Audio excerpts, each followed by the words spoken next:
Atenção, região norte. 38ª Conferência de Escola Dominical. Com o tema O Espírito Santo capacitando a Igreja para o ensino da verdade. 12 a 15 de setembro de 2024, no Centro de Convenções de Araguaína. Aprenda com experientes nomes da área de ensino as melhores práticas de educação cristã. Pastor José Wellington Bezerra da Costa, Pastor José Wellington Costa Júnior, Pastor Paulo Martins Neto, Ronaldo Rodrigues de Souza, Pastor Elienay Cabral, Pastor Douglas Batista, Pastor Valmir Nascimento, Pastor Alexandre Coelho, Professora Joane Bentes. Além de muitos outros pastores, educadores, psicólogos e pedagogos plenamente qualificados e com ampla experiência na área de ensino. Se atualize e eleve seu desempenho em sala de aula. Multiplique o conhecimento da Palavra de Deus e seja capacitado para exercer com excelência o ministério de ensino em sua igreja. Uma abordagem completa desde pastores e superintendentes, passando pela classe de adultos e até a educação infantil. E também ministrações para a educação com alunos especiais e a classe de discipulado. A escola dominical sendo tratada por inteiro. Serão 8 plenárias, 28 seminários, 14 workshops e diversas participações musicais. Inscreva-se pelo site coed.com.br/Araguaína-TO. Informações pelo telefone 21 2406 7352 ou pelo nosso WhatsApp 21 96452 2990. Monte sua caravana. Venha participar da 38ª Conferência de Escola Dominical, 12 a 15 de setembro de 2024, no Centro de Convenções de Araguaína. Uma realização CGADB e CPAD, a editora da Escola Dominical.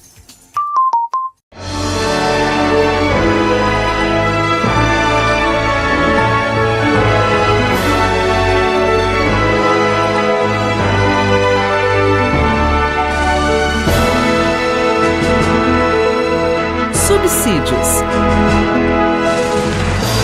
Lições Bíblicas Adultos. Lição 10. O plano de livramento e o papel de Esther. Que a paz do Senhor Jesus esteja e continue reinando em cada coração. Pela graça de Deus, estamos iniciando hoje a lição, estudando a lição de número 10, o plano de livramento e o papel de Esther. Na lição anterior, nós destacamos o plano odioso de Amã, de exterminar todos os judeus por causa do ódio que surgiu no coração dele em função do comportamento de Mardoqueu. O ódio é um sentimento perverso e de consequências inimagináveis.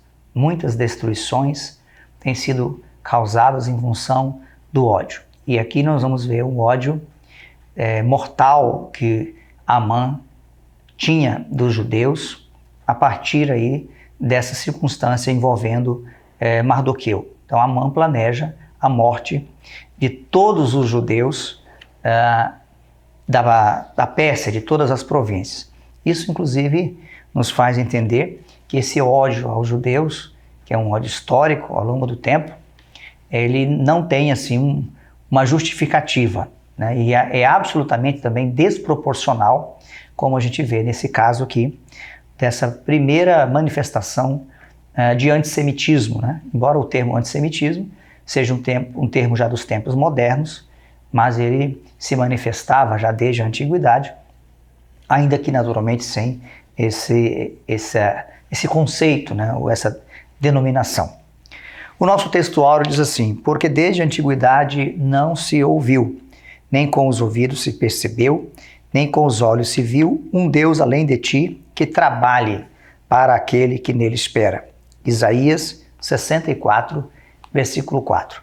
Embora o livro de Esther não tenha o nome de Deus, nesse episódio fica muito claro que havia uma confiança em Deus. O capítulo 4 de Esther versículo 14, tem o principal versículo, né, do livro, que diz assim: porque se de todo te calares neste tempo, que é Mardoqueu falando com Esther, socorro e livramento doutra parte virá para os judeus, mas tu e a casa de teu pai perecereis. E quem sabe se para tal tempo, como este, chegaste a este reino.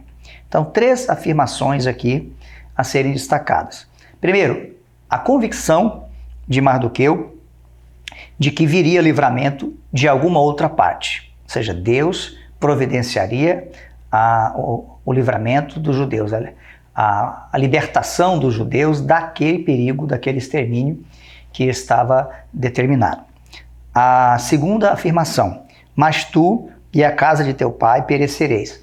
Ele estava aqui dizendo para Esther, dentro do seu entendimento espiritual, que Deus, na sua justiça, não pouparia a Esther e a sua casa em função da sua omissão, se ela se omitisse de ser instrumento de Deus para o livramento do povo judeu. E a terceira declaração: e quem sabe se para tal tempo como este chegaste a este reino. Aqui Mardoqueu está cogitando, né? Ele não está afirmando categoricamente, mas ele está deixando entender, né, que ele cria que havia um propósito específico na ascensão de Esther para o cargo de rainha. Então ele deixa muito claro, falou: olha, é provável, né? Tudo indica que foi para esse propósito, ou para um propósito como esse, que você foi elevada à condição de rainha. Então a crença de que Deus trabalha em nossa vida para cumprir os seus propósitos. De maneira que fica então muito claro aqui a confiança em Deus, né, da parte dos judeus, especialmente de Mardoqueu, que era um judeu piedoso. A estrutura da nossa lição está disposta desta forma. O primeiro ponto, o perigoso plano de Amã e o temor de Esther. O segundo ponto, Mardoqueu convence Esther. E o terceiro ponto, o plano. Esther entra à presença do rei e propõe um banquete.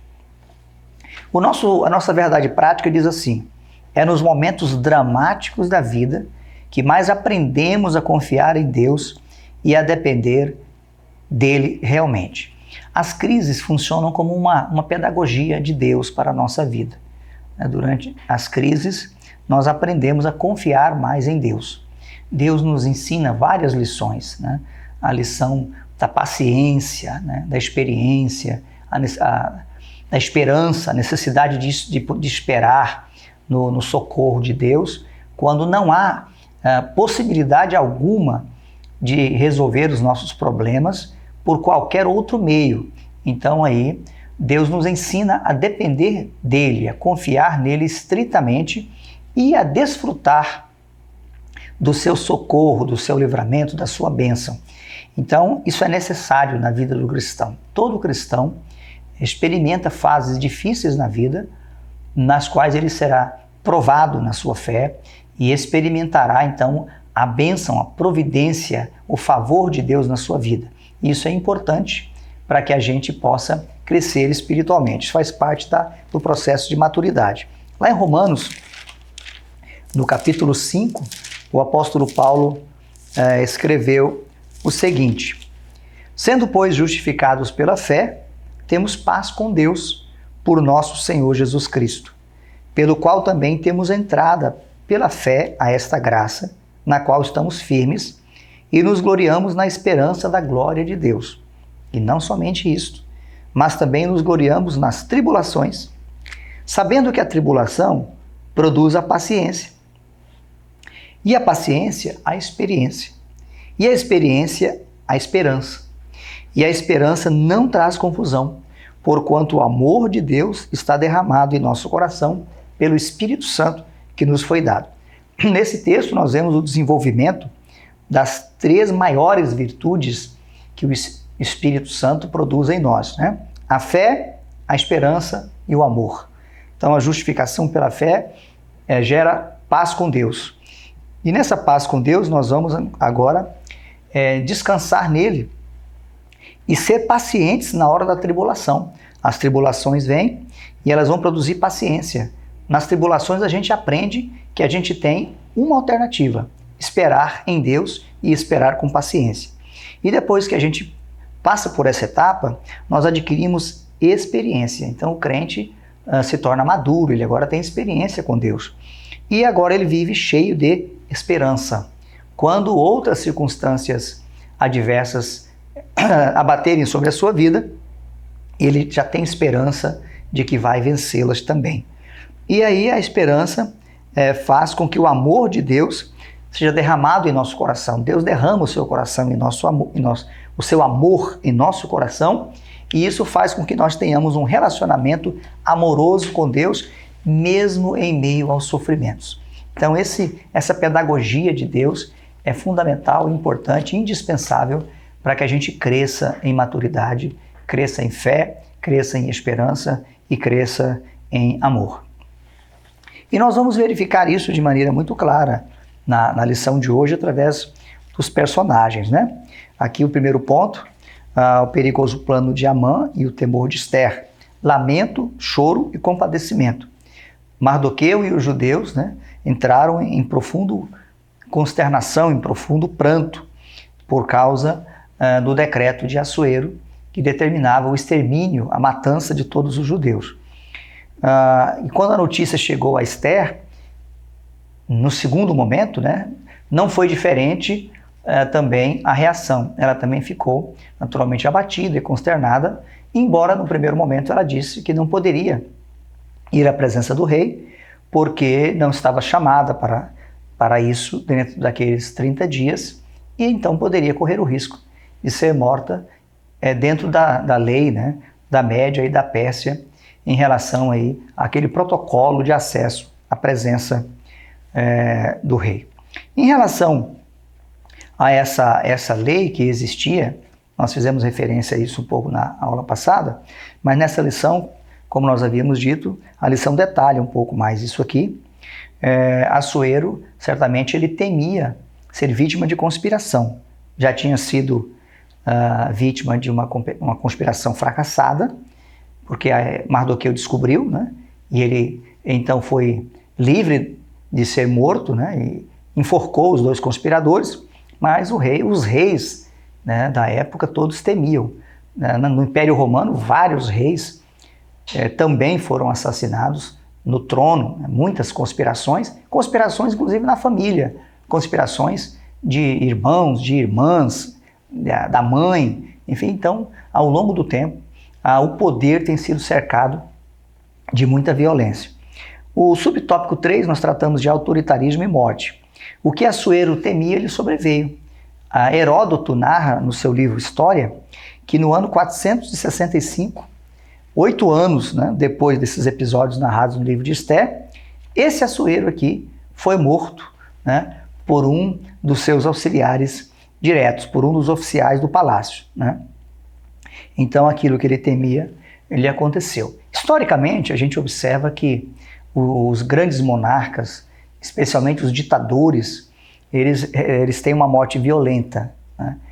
Enquanto o ditador está no poder, exercendo o governo com a força do braço, a força da espada, ele então é reverenciado por todos, mas é reverenciado por medo. Mas quando aquele ditador perde o poder, ou é apeado do poder de uma forma ou de outra, ele é escorraçado pelos seus próprios súditos. Na história recente, nós temos o exemplo do ditador líbio, o Muammar Gaddafi, ou Gaddafi, né, que foi caçado como um verdadeiro cão, né, encontrado em esgotos, e depois ele foi escorraçado, ferido, né, e foi arrastado pelas ruas, pelos seus súditos, sangrando numa situação terrível. Teve uma morte absurda. O próprio Saddam Hussein também, né, que teve uma morte cruel, né, e depois os seus próprios súditos destruíram as suas estátuas, né, a sua história foi vilipendiada, porque ele também era um ditador. Então, a liderança tem que ser exercida com amor e com moderação. Todo o exercício autoritário da liderança faz com que, enquanto o líder autoritário está no poder, ele é reverenciado e geralmente bajulado por muita gente. Mas quando ele sai do poder, ele é esquecido e os seus próprios bajuladores, às vezes, são os primeiros a alfinetá-los, a agredi-los, a desprezá-los. Então nós temos uma lição a ser tirada aqui. Todos os que exercem liderança devem fazê-lo com amor, com humildade, com firmeza, mas com transparência, com justiça, para que não criem, não somem, avolumem inimigos que surgirão, que se levantarão quando esse líder não estiver mais no poder e serão hostis, não só com o líder, mas também com a sua própria família. Então esse é um ponto a ser destacado aqui na nossa lição. O segundo ponto, Mardoqueu convence a Ester. Então Mardoqueu apelou a Ester, dizendo que se ela não tomasse aquela atitude, os judeus seriam livres por algum outro meio, Deus daria livramento aos judeus e Ester não escaparia, mesmo estando no palácio. E ela então decidiu tomar uma atitude, mas antes de agir, ela pediu que os judeus jejuassem e ela também e as suas moças jejuariam por 3 dias. Então a gente verifica aqui a confiança na providência divina. Confiar primeiro em Deus. Primeiro Deus, depois o homem. Então ela foi buscar a Deus primeiro e depois falar com Assuero. Nós vivemos em tempos de secularismo, de materialismo, de excesso de confiança no homem, nas estruturas políticas. Isso é um equívoco muito grande. Nós temos que confiar primeiramente em Deus, porque Deus é que governa o universo.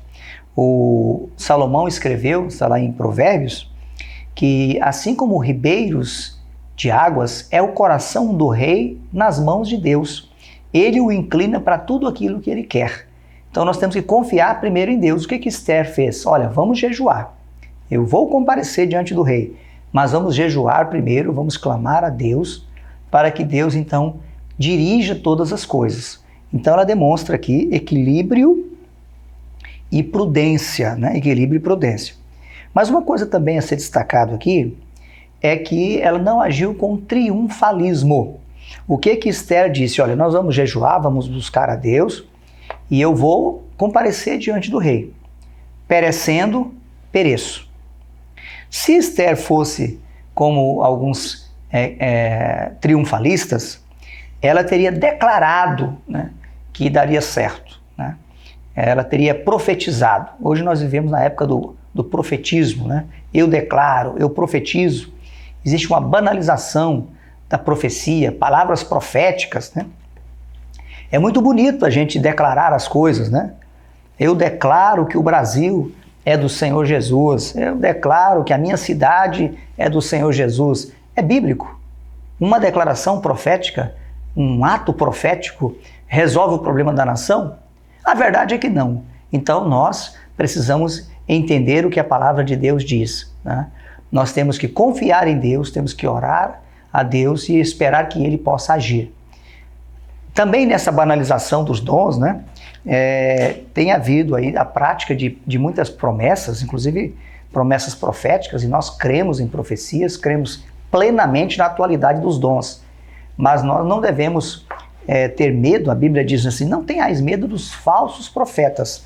Toda profecia mentirosa, ela deve ser rechaçada. Prometer as coisas em nome de Deus. Orar por alguém e prometer que ele vai ser curado. E a pessoa não receber a cura. Não pode ser. Não podemos brincar com a credulidade, com a confiança e até com a boa fé, a simplicidade das pessoas. Se Deus nos mostrar, nos revelar inequivocamente, aí nós podemos falar, porque Deus vai cumprir. Mas prometer as coisas em nome de Deus, prometer o que Deus não prometeu, nos dias do profeta Jeremias, ele era o único profeta que profetizava a verdade, o declínio de Jerusalém, a invasão por Nabucodonosor. Os demais profetas diziam jamais, olha o templo do Senhor aí, o templo do Senhor é nosso, essa cidade não vai ser destruída. Jeremias está agindo como inimigo da nação. Todos os demais profetas eram falsos profetas. Então nós temos que profetizar segundo a vontade de Deus, segundo aquilo que Deus nos revelar. O pentecostalismo clássico, ele não é dado aí a esse profetismo exacerbado, essas declarações, né, proféticas, eu declaro, eu profetizo. Carinhosamente, a gente tem que ser dito, de maneira muito respeitosa, que as profecias também não podem ser feitas assim ao atacado, né? Às vezes a pessoa diz, olha, vira para o seu irmão aí e profetiza. Olha, a profecia não pode ser usada dessa forma. A profecia tem que ser usada. A gente desejar uma bênção para uma pessoa é uma coisa. A gente profetizar é outra coisa. Claro, a gente pode desejar uma bênção, eu desejo que Deus te abençoe, eu desejo que você tenha saúde, eu desejo que sua família seja próspera, que Deus te abençoe. Agora, outra coisa é a gente profetizar em nome de Deus, né? E não ser Deus que está nos autorizando. Então, nesse ponto aí, nós vemos esse exemplo muito claro de Esther. Esse exemplo de Esther, inclusive, ele nos faz lembrar também de Sadraque, Mesaque e Abednego, que eles disseram lá para o rei, falou, olha rei, o Deus que nós servimos, ele pode nos livrar da fornalha de fogo ardente, né? Mas fique sabendo, rei, se ele não nos livrar, ainda assim nós não nos prostraremos diante da sua estátua. Então eles também não foram triunfalistas, eles confiavam em Deus, mas eles não tentaram a Deus, né? E foram livres, foram lançados na fornalha e o fogo não os atingiu. É um milagre extraordinário. Então, para a gente receber milagre, nós temos que confiar em Deus. O segredo não é fazer declarações proféticas como se o poder estivesse naquilo que nós falamos. Nós temos que confiar em Deus, porque o poder está nele e ele pode fazer tudo aquilo que ele desejar fazer, segundo a sua soberana vontade. Terceiro ponto, o plano de Esther. Esther entra à presença do rei e propõe um banquete. Prudência, preparação e ação. Nesse ponto aqui, a gente pode destacar a prudência de Esther. Ela se preparou espiritual, emocional e fisicamente, né? Jejuou 3 dias, colocou a veste real e foi ao pátio interior da casa do rei, diante do salão onde ficava o trono, né? Não era o saguão principal, era o pátio que ficava fora da recâmara principal do rei. Então o visitante chegava até lá, o rei via e mandava entrar ou não. Então ela foi muito prudente, muito educada, protocolar, mas também com coragem, né? Confiando em Deus. Então é muito importante a gente ser precavido, né? Para tomar atitudes importantes. Aí nós temos o exemplo de mulheres como Esther, como Abigail, que também foi muito precavida, né? Ao procurar Davi e interceder pela sua casa, pela sua família. Deus continua usando mulheres precavidas, mulheres que não são intempestivas, mulheres que não agem tomadas pela emoção do momento, mas mulheres que oram a Deus primeiro, mulheres que esperam o tempo certo de agir, mulheres que não são intempestivas no falar. Grande exemplo nós temos aqui em Esther. Às vezes a gente costuma dizer que tem certas coisas que a gente tem que deixar dormir, deixar de um dia para o outro. Às vezes, naquele ímpeto de tomar uma atitude naquele mesmo dia, nós podemos cometer grandes erros. Mas se a gente vai à presença de Deus, ora a Deus, abre mão da nossa vontade e pede a direção de Deus, Deus então nos dá a direção certa. Esther foi à presença de Assuero, Assuero estendeu o cetro de ouro, e certamente aquilo foi um grande alívio para Esther. Como era incomum que alguém se apresentasse diante do rei, sem ser chamado, o rei então disse, o que é o que tens, rainha Esther? Ou qual é a tua petição? Até metade do reino se te dará. Essa declaração aqui de Assuero não pode ser tomada ao pé da letra. É uma declaração que os monarcas faziam, né? Era uma hipérbole, era um exagero. Não quer dizer que de fato eles dariam metade do reino. Quer dizer que, olha, eu estou gracioso para você, eu tenho disposição de atender o seu pedido. Herodes usou essa mesma expressão, né? A mesma expressão foi usada por Herodes, está lá em Marcos capítulo 6, versículo 21 a 23.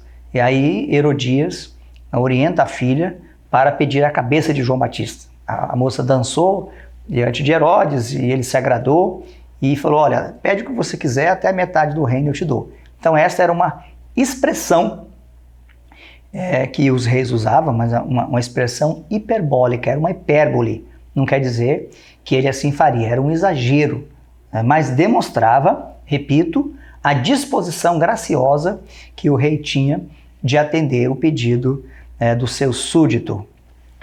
Em sintonia com Deus, Esther demonstra que estava perfeitamente em sintonia com Deus.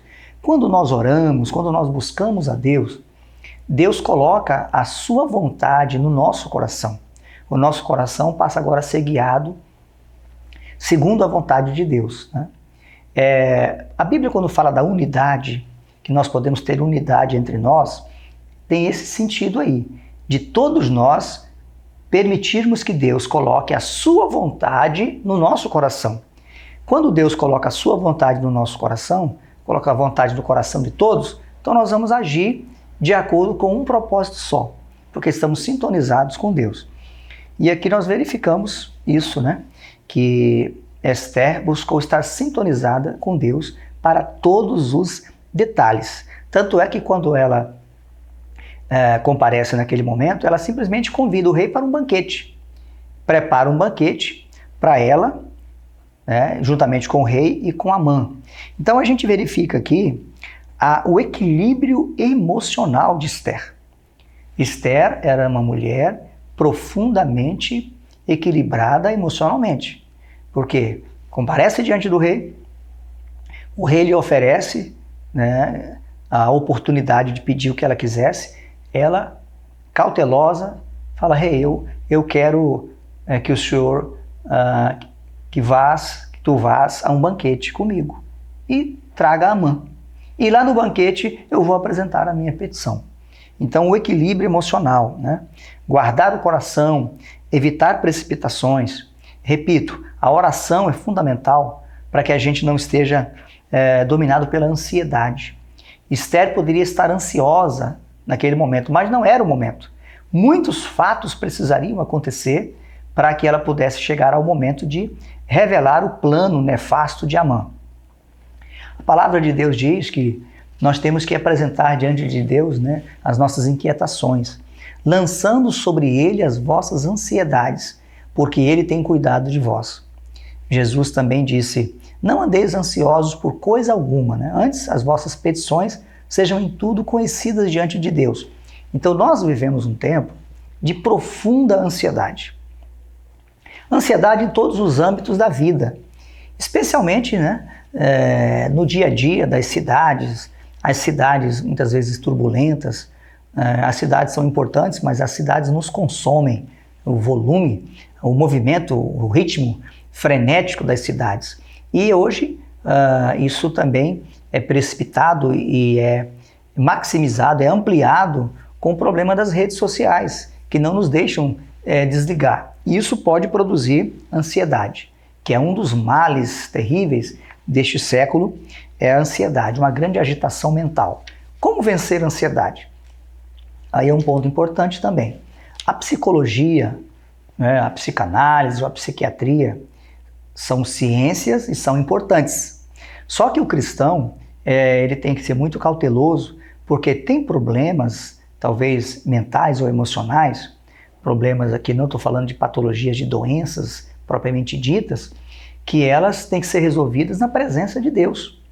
Não estou anulando o papel da ciência, não estou anulando o conhecimento que a psicologia oferece, a psicanálise, também não estou anulando o papel de tratamento, né, até medicamentoso, que a psiquiatria oferece, né, para proporcionar, corrigir distúrbios emocionais, enfim, hormonais, né, dentro do funcionamento do cérebro e todo o sistema humano. Mas eu estou dizendo, à luz da Bíblia, que tem muitos problemas emocionais que têm que ser resolvidos com oração. E a ansiedade é um deles. A ansiedade pode ser prevenida, tratada com oração. Não andeis ansiosos por coisa alguma. Se pela manhã, todos os dias, a primeira coisa que nós fizermos for tirar um período de meditação, de reflexão, né, na palavra e na oração, Deus vai guardar o nosso coração das ansiedades do dia. E se assim o fizermos ao longo do dia, Deus estará guardando o nosso coração. Eu desejo que Deus esteja guardando o seu coração a cada dia. E se alguma coisa esteja te inquietando, conta para Jesus, né? Como diz aquele antigo hino. Conta para Jesus onde é a sua dor, né? Ele é o remédio. Confia no Senhor. Então nós aprendemos isso aqui com Esther. Ela guardou o coração, ela não agiu por precipitação. A conclusão da nossa lição: desconfiar em Deus e depender dele nos faz viver experiências extraordinárias. O agir divino manifesta-se em todas as áreas de nossa vida. O Deus Todo-Poderoso jamais perde o controle. Que Deus nos ajude, nos abençoe, que nós tenhamos a graça de crescer nessa comunhão com Deus. Deus quer se revelar para nós nas circunstâncias da nossa vida. Esse trimestre, ele apresenta para nós o Jeová Jiré, o Deus da providência, o Deus que usa as circunstâncias e trabalha através das circunstâncias para nos abençoar. O Deus que nós servimos manda em tudo e em todos. Ele pode falar com os nossos chefes, com os nossos patrões, para que atenda aquilo que nós estamos precisando. Enfim, o nosso Deus, ele governa o universo. O Deus que governa o mundo e cuida da família é o nosso Deus. Deus abençoe a todos em nome de Jesus.